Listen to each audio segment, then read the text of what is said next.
Hey Tom, Hey, welcome. um, I have a, I guess a quote. I think it's a quote of yours from a Satsang. Um, so I'll just read it. It's relatively long, so maybe I won't read it twice. But here we go.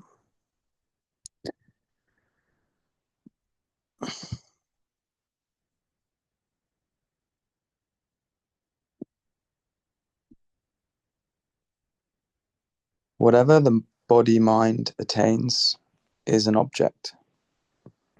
All objects are temporary, transient, and will eventually decay. Whatever you get on the body-mind level is not worth getting, because you will eventually lose these objects. Everything is subject to decay. You will always be disappointed by the world, whereas the self never disappoints, never decays.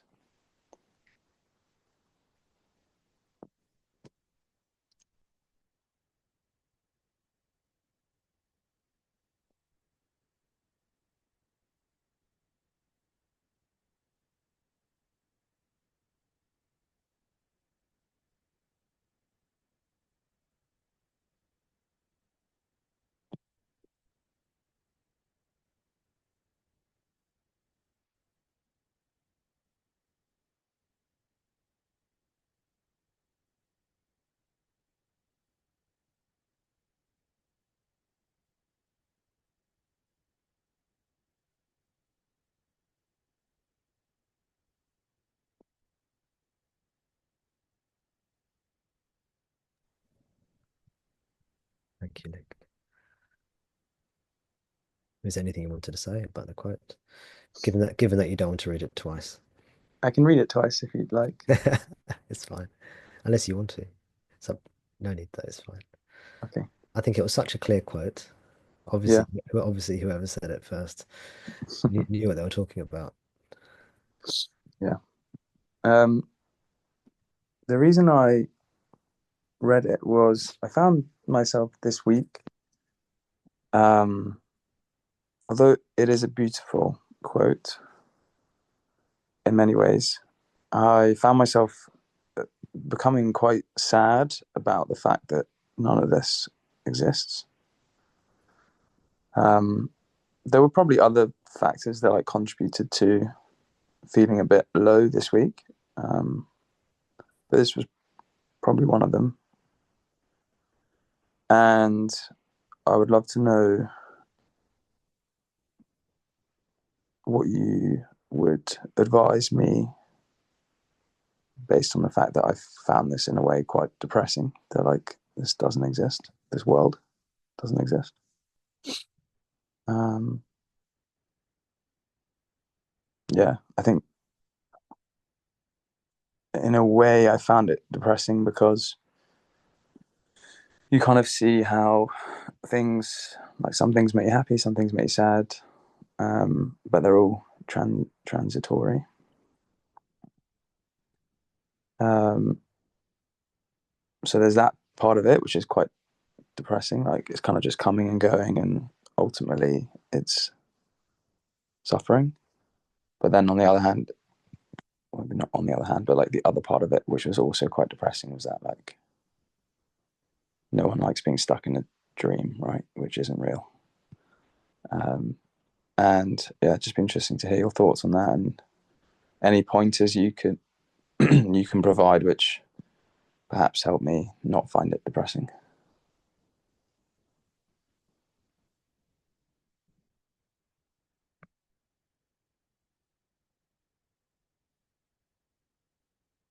Yeah. The teaching you read, um, and Wendy said she would like to hear it again, but just to save you repeating it, essentially, do you want to read it again, Luke, for everyone? That would be great if you Yeah, could. yeah, definitely, And definitely. and then we can go word by word to just how depressing this teaching is and try and figure it out for everyone. Sure. Yeah, no, very happy to read it again. Whatever the body mind attains is an object. All objects are temporary, transient, and will eventually decay. Whatever you get on the body mind level is not worth getting because you will eventually lose these objects. Everything is subject to decay. You will always be disappointed by the world, whereas the self never disappoints, never decays.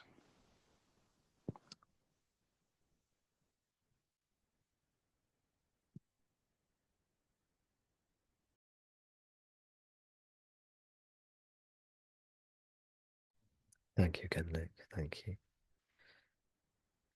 Okay. So this teaching is actually a glorious, a wonderful teaching, but it's also quite a problematic teaching, and it can be quite a damaging teaching. And you could even say it could be quite a dangerous teaching. And it's a very high teaching. And for the right person at the right time, it's incredibly, exquisitely beautiful. But for the wrong person, it can be very damaging.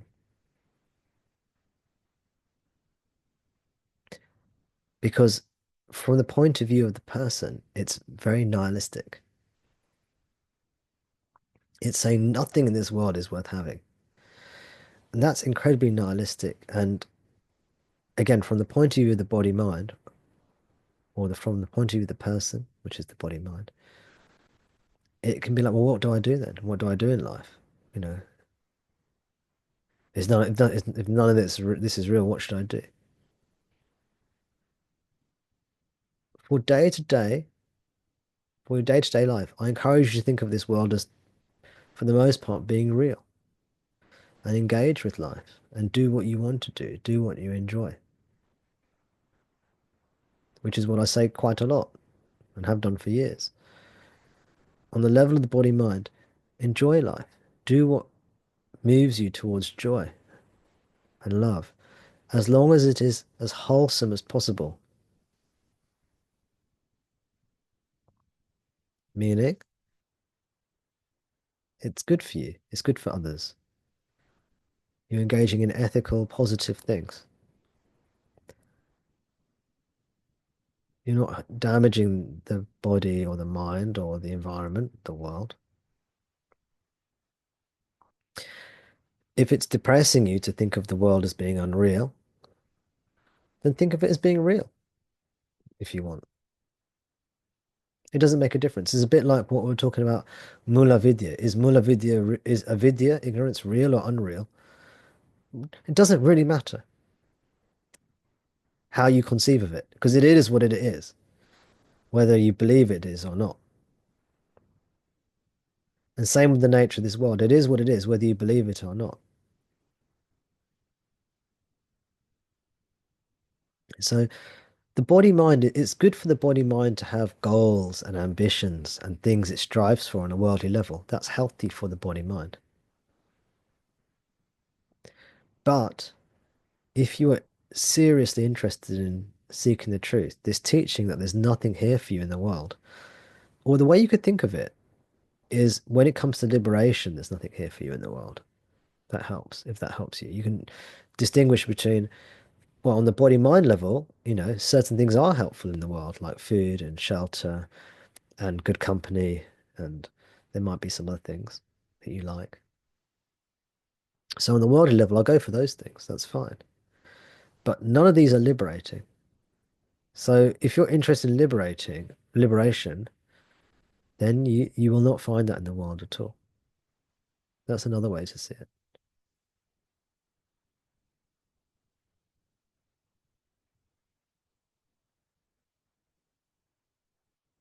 But we can hear a teaching, but also follow our heart, follow our heart, follow our heart's desire. Do what lifts us up on the body mind level. But from the point of view of liberation, we have to eventually go within. Again, I'll go back to Who Am I by Bhagwan Ramana. We see the same teaching given in Who Am I, essentially.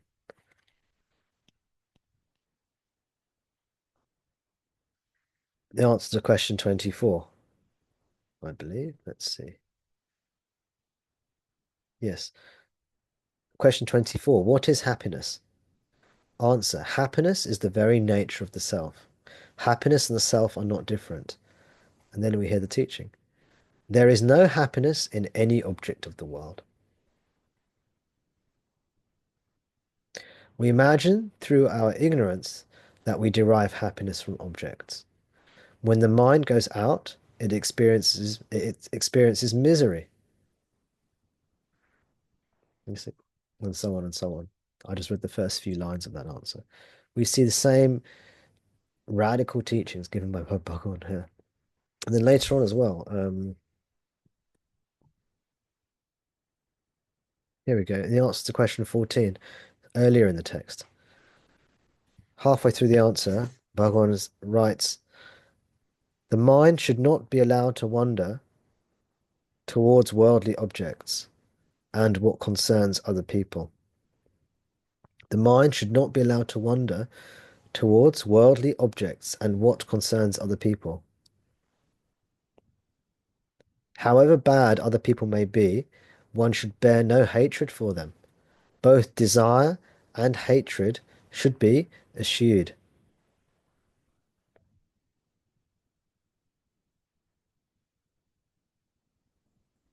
The mind should not be allowed to wander towards worldly objects and what concerns other people. Again, it's a higher teaching. So that's one aspect. The other aspect is this is for you to contemplate yourself, Luke. This is yes, we encourage faith in the teachings, but we also encourage you reflecting and thinking about these teachings for yourself and you figuring out your own way through this. If you're feeling depressed, why is this depressing you? What do you want? Think it through. Rationalize it for yourself. Find your own way through this. And by all means, talk to me as you just have done. How's that for a response, Luke?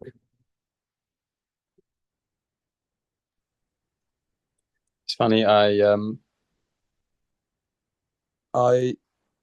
went for like a sauna and a swim today, and that made me feel much better. And I was a bit depressed about this idea earlier in the week, but sort of maybe after a good sweat and a swim, I was feeling a bit better. And now that teaching is not actually that depressing. But I still wanted to ask the question because I've been wanting to ask it for a few days. That's great.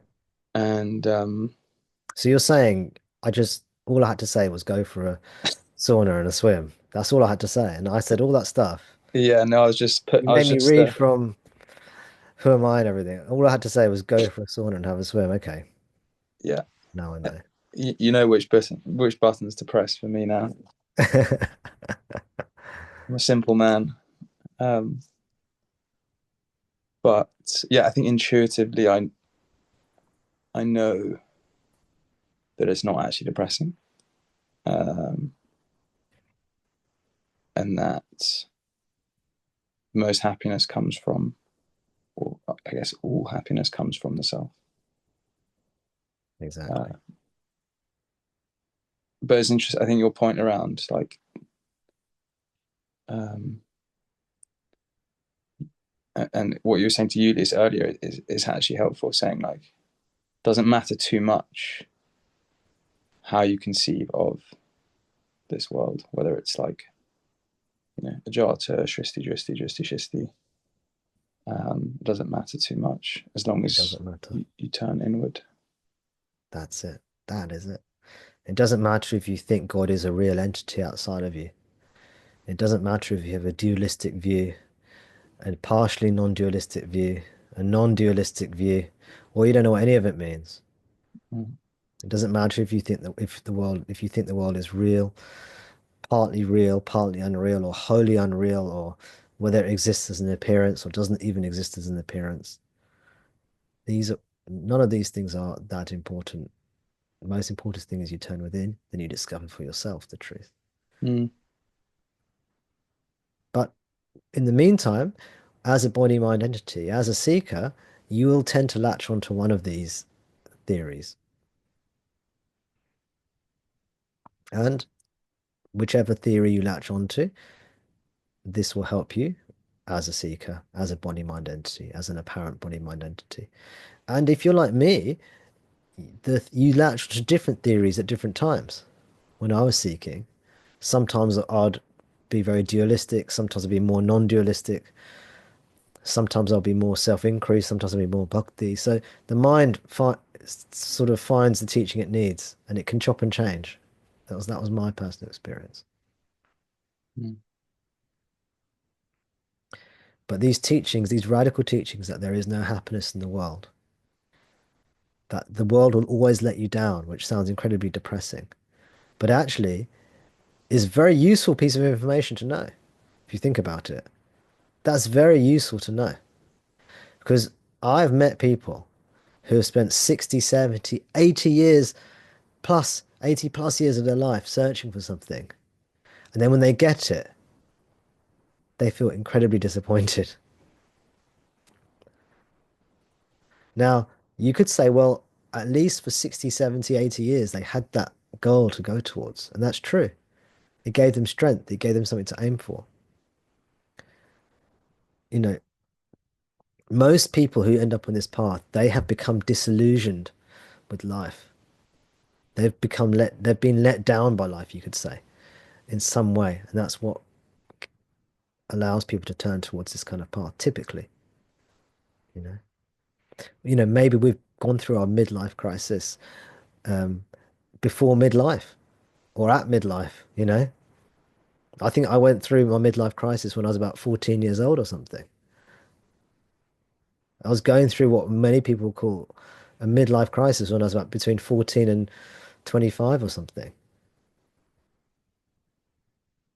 A crisis of identity, a crisis of my place in the world, crisis of what's going on in society, crisis of what are we doing to the planet, crisis of how shall I live my life, and the suffering that entails and the discovery that comes out of that. So it's for some people, it's good to be disillusioned when you're younger, to realize actually, you know what, I'm going to have my sauna, I'm going to have my swim, and I'm going to enjoy my day. But part of me knows there's no liberation here. There's nothing that's going to satisfy me fully here. I'll do these things, so I like them, and they're good for me, the body mind on that level. But if you already know from a young age that these things aren't going to satisfy you, they're not going to give you what you're really looking for. That's useful information. Maybe a bit depressing.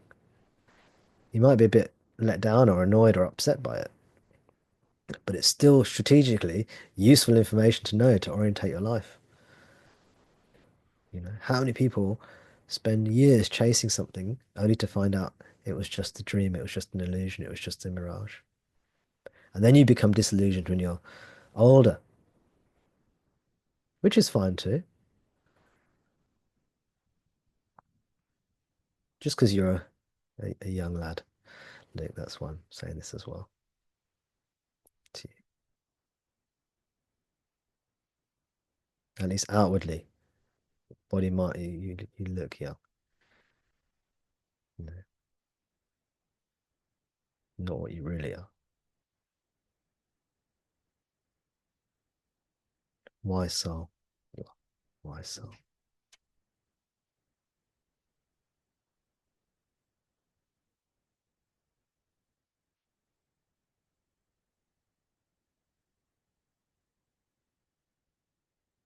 So there's that quote I've mentioned before. There's a quote by a great man by the name of Donald J. Trump, and he recounted how after he made I think it was his first big um, property deal, like he bought his first skyscraper or something like this. He made a really big property deal.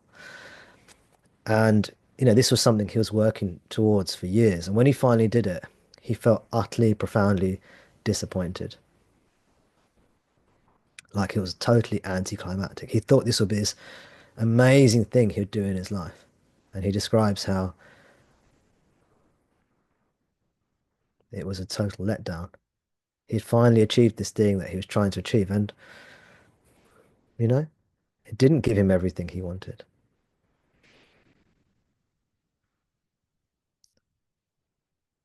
And life is like that. You might get your skyscraper and you might think, wow, this is amazing for some time.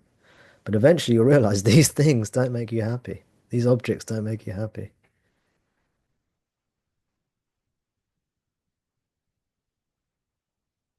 That job, that relationship, that object, that status,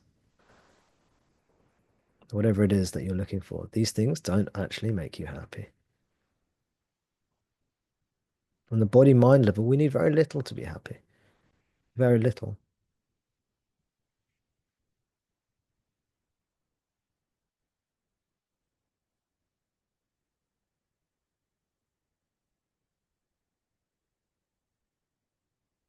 Okay. Thank you, Luke. Somvit, welcome. Hey Tom, hey everyone. Hope it's okay. I don't turn my camera on. I'm not at a computer. A question and then also a comment on what Luke shared. Which I was wondering if you could um, kind of clarify for me if my perspective on that is correct, which is that in terms of the teaching of everything being disappointing and that being depressing, it seems that there's an inverse to that too, which is that it's not that everything is disappointing, it's that everything is unsatisfying. And the difference there is that the same way that nothing can make you completely happy, also nothing can make you completely sad. So in a way, nothing is completely disappointing either. It's all just incomplete. You'll never get 100% of anything, and so you're kind of stuck with duality. It's like there's this, and that's actually also uplifting because then no matter how bad something gets, it's actually, as you said, you need very little to be happy. Um, and even the suffering can just be like a reflection that we exist and there's a positive side to it too. So when I think of it from that standpoint, the teaching is freeing in that you're free from trying so hard to avoid pain or trying so hard to pursue pleasure. And that kind of settles you into something just more just like a relaxed acceptance that then goes towards self in a less depressing way for someone who, maybe doesn't want to hear that everything's disappointing. Just wondering Yeah, if you think that's right. that's a great point. That's a great point. Now, obviously, I have been sharing these teachings for quite some time with quite a lot of different people, and some people get incredibly depressed, and some people get incredibly anxious when they hear these kinds of teachings. So there is a genuine danger in sharing them. Um, I love what you said about the fact that there's no happiness in the world also means all these things don't satisfy you. Um, they also can't make you unhappy. They don't actually have that much power over you. That is true. That is such a wonderful insight. But it's only true, you will only see it as true if you already are accessing happiness from somewhere else.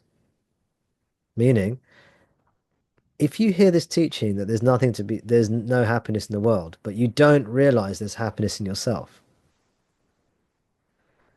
If you're somebody who only can conceive of happiness as being related to objects, Mm, you don't have a source of happiness within yourself. All your happiness is object dependent. And then suddenly someone comes along and says, actually, there's no happiness in the world. It can be really, really damaging